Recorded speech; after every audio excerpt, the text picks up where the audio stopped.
How's everybody doing today? Good? All right. I know my colleague Matt and I just came from a good session next door with Tim on security. It's good stuff. Anyways, I'm here to talk about manufacturing and FileMaker because that's what we do. Who here works in a manufacturing type company? Probably a lot of you. I expected that. All right. That's good. That's good. All right. So before we jump into that, I'm supposed to tell you a little bit about me. So I'm going to go ahead and do that. So basically, I'm kind of the head nerd at the company that I work at. And that's come from a very long way back. So it started when I was like, 4 or 5 years old, taking stuff apart. My first victim was this guy here. Let's see if that's going to work. It was my first Sony tape recorder. I used to take it apart all the time, and I used to get in trouble until my mom found out that it still worked. And then she kind of left me alone as I took apart family computers and all that stuff. But aside from that, nowadays, I'm the Chief Operations Officer for Chameleon-like, which we're a manufacturing company based out of Gilroy, California. We also have a location in Houston. And we manufacture notebooks, journals, all that kind of stuff. I've been with the company for about 13 years, doing a little bit of everything. Started out doing pre-production and that sort of thing. This is the kind of stuff that we make. Really creative, logoed merchandise, basically like some of the swag you might get at a conference like this. All right. Anyway, so we're here to talk about manufacturing and how we use it. One of the reasons, obviously, as you all know, I'm sure, that FileMaker is great for manufacturing companies is because you can customize it. So for years working at that company, I wanted to find a solution to track all of our orders and all that kind of stuff, all of our inventory. And I just couldn't find just the right solution because every manufacturing company does something a little bit different because their products are different. Like for what we do, there's maybe 3 other companies in the US that do exactly what we do. So we use it for a variety of things. First, order tracking, inventory, all that kind of stuff. We actually have a really cool dashboard that we ingest all of our customer service emails. We respond to them, write quotes, all that kind of stuff. So we're sending and receiving emails from FileMaker for quoting. We do traceability and compliance type stuff. So we have to have lot number traceability, which has kind of added some fun little quirks into our inventory setup. Shipping is a new one that we've just started using NRG Ship. Where we're doing thousands of drop shipments, really automated, which has saved us a whole boatload of time. For our Houston facility, we do fulfillment and stuff like that, so that has saved us a lot of time. Pretty much that fulfillment business wouldn't be possible without that. Other than that, we've also done some weird things like data formatting for specific machines that do like variable data printing and stuff like that, and they have real strange formats. It's like you have to put it in some UTF format from 1986 or something like that. So we've done a lot of weird, fun stuff with that, and some label creation that saved a bunch of time. So today I wanted to talk a little bit about inventory is kind of the main thing that I wanted to talk about, and then also some ways that we've saved time using FileMaker automation to help with stuff. And that one of the ways that we've done that is with label creation and all that. Other than that, if we have the time, I wanted to just kind of briefly share our experiences with using FileMaker in a warehouse industrial type of space, and how that's worked out pretty well for us. And that's more like the practical approach of iPads and Wi-Fi networks and all that kind of stuff. Okay, so for inventory, as far as I see it anyways, and I'm not the most exhaustive FileMaker expert on the planet, but in terms of inventory options, really, as far as I see it, there's kind of 2 ways that you can do it. The first way is with unstored calculations, which is kind of how we started. So when I first started with FileMaker, I knew nothing about it. I had a little bit of database experience, but almost none. And so I downloaded FileMaker 12 and was working with their inventory starter solution, and that's all based off of unstored calculations. So you have a parent record, and you have transaction records, which are child records, and the parent record just has unstored calculations to add up all your quantities and stuff like that. So that's one way to do it. That kind of is kind of the black sheep amongst more serious developers. And then another way to do it is the preferred method, which is to do just static fields and script every update to the fields. A lot of people say that that's more reliable and all that, and so I've done both ways now, which is cool. So I just wanted to kind of compare and contrast them for you. So some of the pros of using unstored calculations, even though they are kind of seen as the devil, some of the pros of that is just the ease of implementation, right? So a lot of us use FileMaker because it's really easy to develop stuff, and it's easy for someone like myself who had no background in it to get something up and going, right? Within a couple of months, I was able to get a solution managing our business up and going, right? So ease of implementation for unstored calculations is huge. The other thing is changing of transaction records is really easy because you literally can just go to that record, change the amount, and everything updates, right? It's kind of like magic. But some of the cons of that, that's positive. Some of the negatives of that, honestly, firstly, is just the reputation. Working with other developers and stuff like that, they're like, oh, you're using unstored calculations, and you get kind of dirty looks. But that's not really a con. That's not functional anyways. There can be performance ramifications to using unstored calculations because, essentially, the parent record, when it wants to add all that stuff up, it has to pull in all the data to give you a number versus just one record that has a static number that's like, hey, it's 10,000. So you have to transmit a lot more data. So performance ramifications can be a reason that you might not want to. So just as an example, I'll show you the different amounts of code. So this is a really short session, so I'm not going super in depth, but you guys can all email me later, or if you have any direct questions or anything, or you can talk on the mic. But so this is the amount of code I have for adding transactions to orders and inventory records and all that kind of stuff. Pretty small, right? Pretty low impact. I don't even really need all of those lines. I can just click in a portal with the new record that's there and be off to the races. That's a little bit of data validation and stuff like that. So not a lot of code, not real intense. In terms of how we're using it, so we have two solutions right now. We have our Gilroy solution, which is our oldest, and that's been live since like fall of 2013. And we have about 50 users accessing that, only about 10 users who actively modify inventory records and add and delete them. So that database is about 6 years old. In terms of our inventory parent records, which is where all the unstored calculations live, there's only 520 parent records. Each one of those has, I think, about 4 or 5 unstored calculations to do all the math for us. And then the child records, nowadays we have about 100,000 records, which sounds like a lot for some of you, but actually really isn't if you talk to other developers who've made such like much larger systems and all that kind of stuff.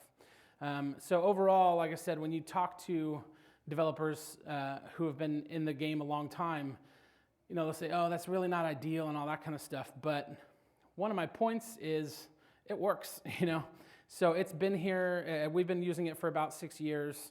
We have it on iPads and desktops and all that kind of stuff, and it works just fine. Should you use that for your solution? Kind of depends. One of the times you might consider it, like I said, is if you are new to FileMaker development or you really need to get something up and going really quickly. That definitely can be a benefit in terms of how much code you have to write and how much testing you have to do. So that's helpful. Ease of development, like I said, that kind of relates. One of the areas that you really want to look at too, if you're going to use unstored calculations for your inventory, is to make sure that you have performance servers and connections. One of the reasons it works for us is because our servers are hosted on premises. So if I go into my inventory, it doesn't have to travel out to the internet and come back. So that's one thing to keep in mind. I'm a big fan of on-premises servers for FileMaker, which might make me a little rare, maybe not, I don't know. But I find that it's helpful in terms of making sure that everybody can access what they need, even with internet outages and all that kind of stuff.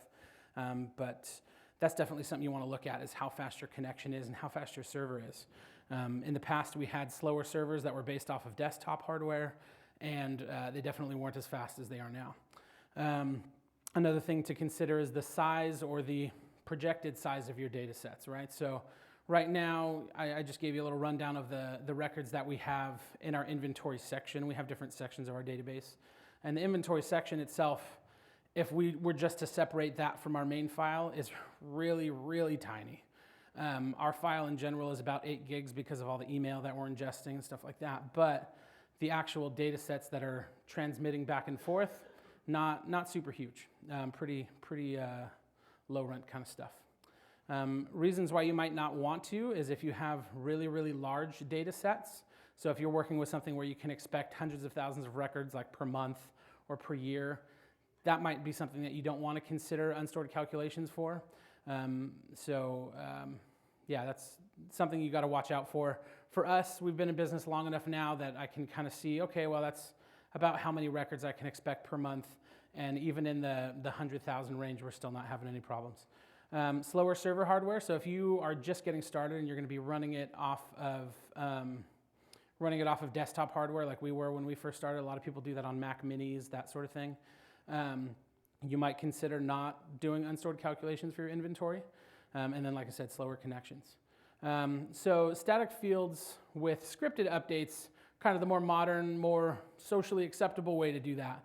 And it's definitely very doable, and it's really not that hard. It's just the method with which you do it takes a little bit longer. So times when you might want to consider that is if you have really large data sets.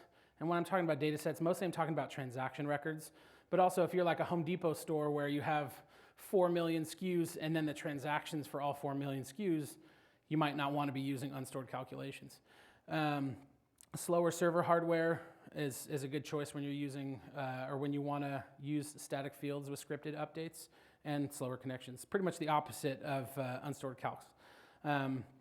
So some reasons why you might not want to do that is it definitely adds a whole lot of complexity. Anytime you touch your transaction records, you have to program for that, right? So it's like in the unstored version, if I want to change 10 items that I pulled from inventory to 9, I just go in there and I hit 9. It's not really hard, right? In the static fields method, you have to program all of that stuff. And then for us, we have some interesting kind of separate requirements for traceability and all that stuff where we might need to keep a record of the lot number we used in the order, but not necessarily the quantities. So we have something for scrap, because we sometimes use scrap material to avoid waste. And so again, if somebody switched a record from being a normal pull of 10 pieces to a scrap pull, we have to basically put that inventory back. So everything that you do, you have to program, which doesn't sound like a lot, and depending on the quirks of your database, it might not be a lot. But it's just one of those things you have to keep in mind. It's kind of similar to if you're building a UI that has no menus or anything else like that, and you're controlling the menu sets. You have to program everything in, which is something I learned the hard way too. Giving them custom menu sets. Hey, I can't copy or paste something. Oh, it's because I didn't give you access to that, right? So anytime you touch that, you have to program that. And so that's really one thing you want to keep in mind, because it adds to the complexity. The next slide will show you it'll contrast the amount of code between unstored and stored fields. Large user bases, that can be kind of a good thing and a bad thing, I think. So if you have a lot of a lot of users that are trying to put transaction records in, the transaction records are all independent, they're going to be fine. If they're all trying to go and update the parent record at the same time, you might have some locking conflicts. There's definitely ways to program around that, and I've seen some interesting solutions with some of the smarter developers I've worked with over the years. But that's, again, that adds more complexity to that. So if, it's one of those things you got to watch out for. So that's kind of the main thing to keep in mind with this. Very possible, very doable, but the complexity gets a lot different. All right, so that's the amount of code I have just to add and modify one transaction. And if you compare that to the few lines of code that I don't even really need to add an unstored calculation, you can kind of see the complexity difference there. And so that's one of the things I didn't really learn until I did it. We purchased a packaging facility in Houston, so I had the opportunity to build a new solution. And that's kind of where I saw the difference. I was like, okay, I know a lot more about FileMaker now. Everybody says don't do unstored calcs, so I'm going to program around it.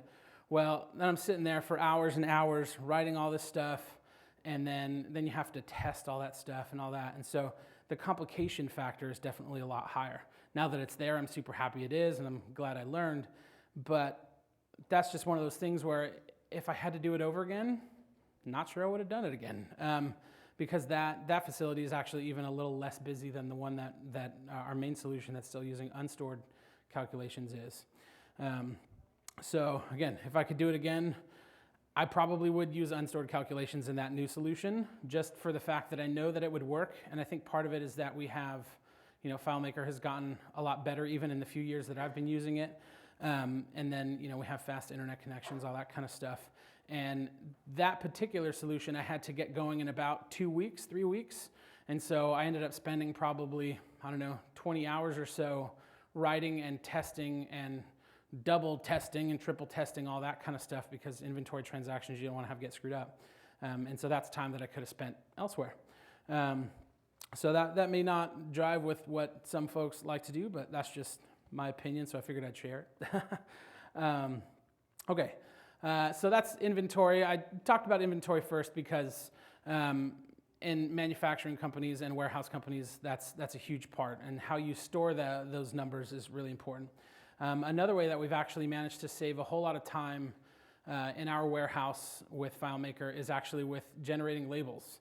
Has anybody made labels in FileMaker? A lot of you, right? Again, that's manufacturing related. I apologize if this is remedial for you. But basically, when we receive stuff from China or wherever, we have to put lot numbers on it for compliance reasons.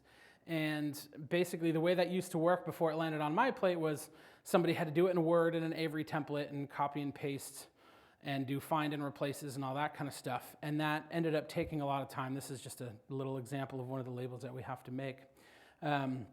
And it ended up taking a lot of time. And so eventually that landed on my desk because I was closest to the warehouse and happened to handle some of the compliance and stuff like that. And I was just like, I did it once or twice and I was like, man, this is not cool. This needs to be changed. And so, I looked at the process basically to have to review the commercial invoice, make all that. And it would take 60 to 90 minutes because each container could be about 1,000 boxes or something like that. And it would just take way too long. And I knew it was like a perfect task for FileMaker, right? And so, this go into a little detail here. You don't really need to know a lot of that. But like I said, 1.5 to 2 hours just to make labels. Now, once we're doing it in FileMaker, it's really pretty simple because we have a lot of that data already stored. I had to add like 2 data points. What's the color that needs to be on the label and how many pieces come in a box? That way, and we already were entering what we had incoming for our warehouse.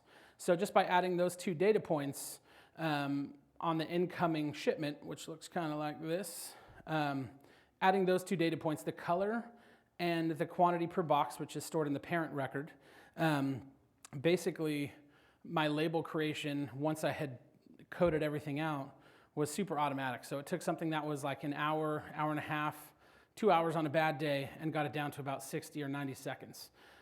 So that's a pretty good savings. Even if we're only doing it, 2 or 3 times a month, that's a pretty good savings in my book. So for those who haven't done labels in FileMaker, it's really, really easy. Like it's stupidly easy. I kind of talked about all that. Sorry about that, guys. All right, so super easy, as I mentioned there. So basically, when you're making a new layout, all you have to do is choose print, and then you can choose labels from there, basically. And hit continue. It asks you what template you want. And it's honestly, like if you're using Avery labels, which a good majority of us probably are, it's like all the templates are already there. And then you just adjust your layout as you need to. And so you choose labels, you choose the template you want, and that's pretty much it. You have to do your found sets and all that kind of stuff. And then that's, pretty much, you go to that layout at the end and I export a PDF and all that. And like I said, hour and a half down to, 60, 90 seconds. It makes my job a whole lot easier. And it's better for my warehouse guy because he gets his labels a lot sooner. All right. So other fun ways that we've used FileMaker. This was kind of a weird one I wasn't expecting. So we do a lot of custom printing. We put logos on merchandise. And part of what we have to do there is personalization. So say you get a FileMaker sweater or whatever. We don't make sweaters, but say you get a FileMaker sweater and then it has your name on it, right? Personalization, we all know what that is. So to make that sort of printing possible, you have to have machines to automate that. And a lot of those machines are really kind of old school. So we have this machine that it kind of works like an IBM typewriter where it has a ball with all these text type on it and it will foil stamp onto book covers. But the actual back end of that machine was made in like 1985 or something like that. So the formatting that it needed was really strange. It was like this weird hidden character delimiter, and it needed some weird text format that FileMaker couldn't actually do, and I couldn't do outside of FileMaker. So I actually kept digging deeper and was able to find that Base Elements, the plugin Base Elements, was able to export to that format and make it doable. So I can import a regular spreadsheet Excel file from my customer, do all the mangling and data handling and all that I need to do, and then export it as a file to that machine. I can export it as a file ready to go, and they can just pick it up off the network and start stamping, which is really helpful. At the same time, because I'm handling all that data, I can print the labels that they need for each product, which is how we package them. We put the person's name on the back just on a sticker that's like an easy peel. So all that stuff was not something I really expected, but it was super helpful. And again, saved a lot of time, and I don't know really how I would have done it other than that. So FileMaker really, last year I remember the tagline at DevCon was the problem solver's problem solver, and that really has been the case for me. We've handled a lot of weird, funny stuff in it. All right. So other things that I mentioned earlier today, one of the big ways that we've been using it recently is with dropshipping. So in our new location in Houston, we have to do 1,000 shipments, sometimes each of them unique, and it can be pretty complex, which I'm sure probably a lot of you have seen something similar if you're working in warehousing or manufacturing. And so having to do that manually, we've done it before we had the technology to do it, and it's just a bear. You literally have somebody sitting at the UPS terminal for 4 days making labels, and then there's other ways you can import with UPS too, but we hadn't really gone down that route. And so basically when my boss came and was like, hey, we need to start doing fulfillment, I was like, this is the only way it's gonna happen practically, right? So for that, we actually use NRG ship, and it's basically a collection of FileMaker files that are already pre-integrated with FedEx and UPS and kind of whoever you choose. And that kind of removes a lot of the hard work. You basically just have to tie it to your FileMaker files and do a little bit of problem solving, but other than that, it's super handy.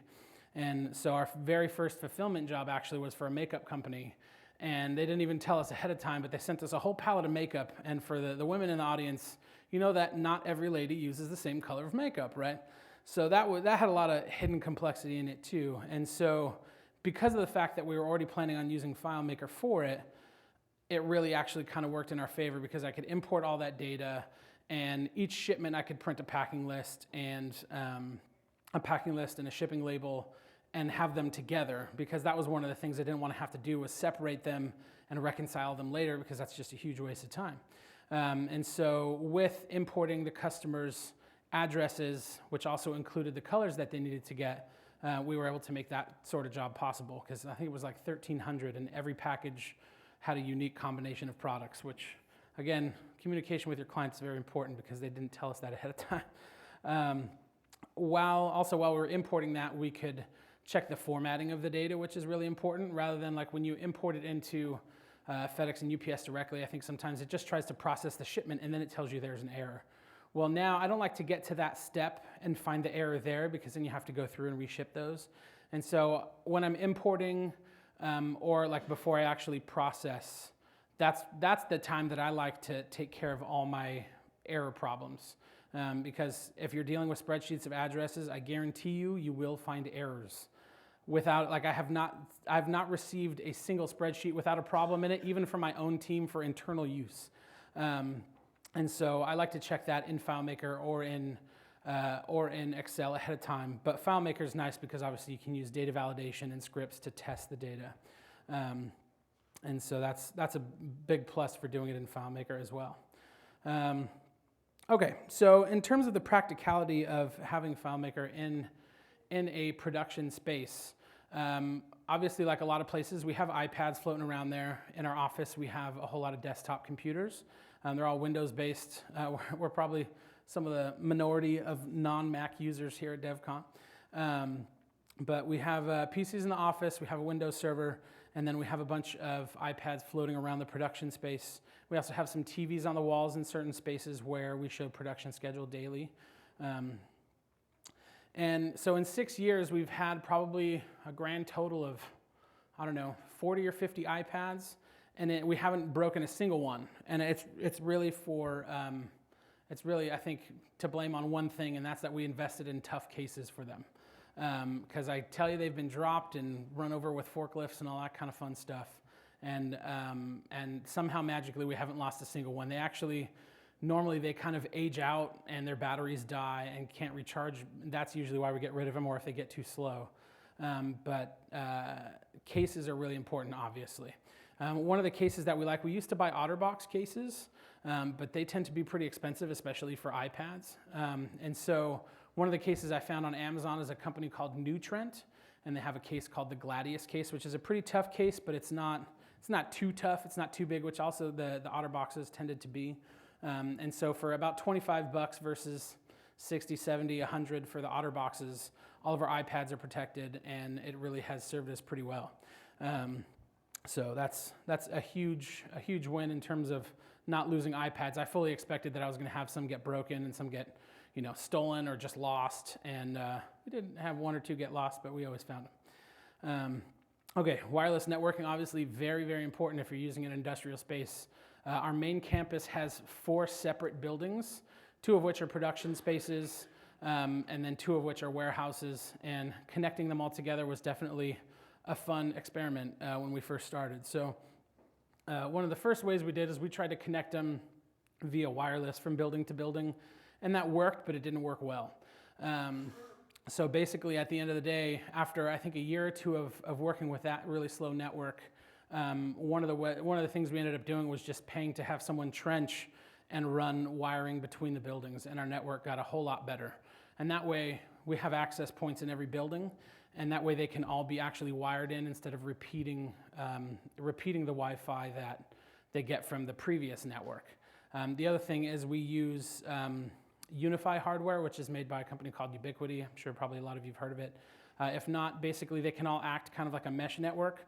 So we have just one wireless network that all the iPads can connect to. We don't have 14 different SSIDs. Like I'm connecting to building 1A right now, and then I go over, I got to connect to building 2. And so that's been super helpful. The newer generation that we just installed, about 2 or 3 months ago, something like that.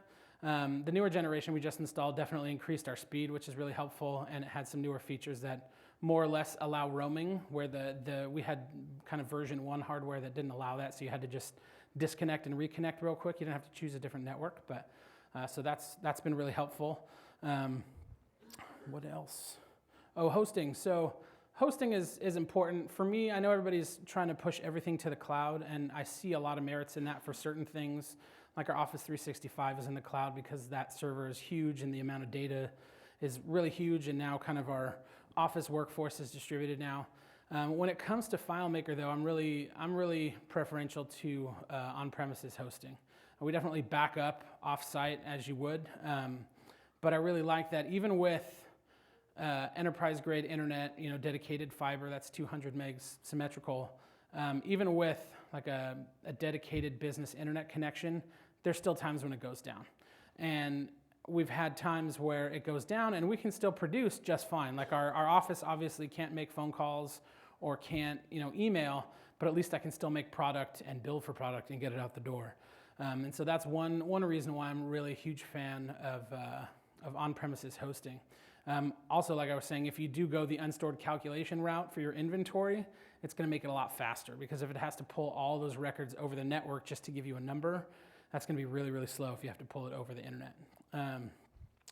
So in Gilroy, we have actually legit HP rack mount servers, and they have SSD drives and a RAID array and all that kind of fun stuff. And we have a backup server even in Houston because it's a much lower impact facility. We're still running it on desktop hardware. So that's kind of interesting too. And that's where I started seeing the difference in performance between the 2 servers, because Gilroy, I have a really, really nice server, fast SSD drives and a RAID array, all that fun stuff. And it's using the unstored calculation route. And then in Texas, I have all the static fields with scripted updates. And I thought it should have been faster, and it wasn't. And then I finally realized, I was like, okay, well, it's on much slower hardware.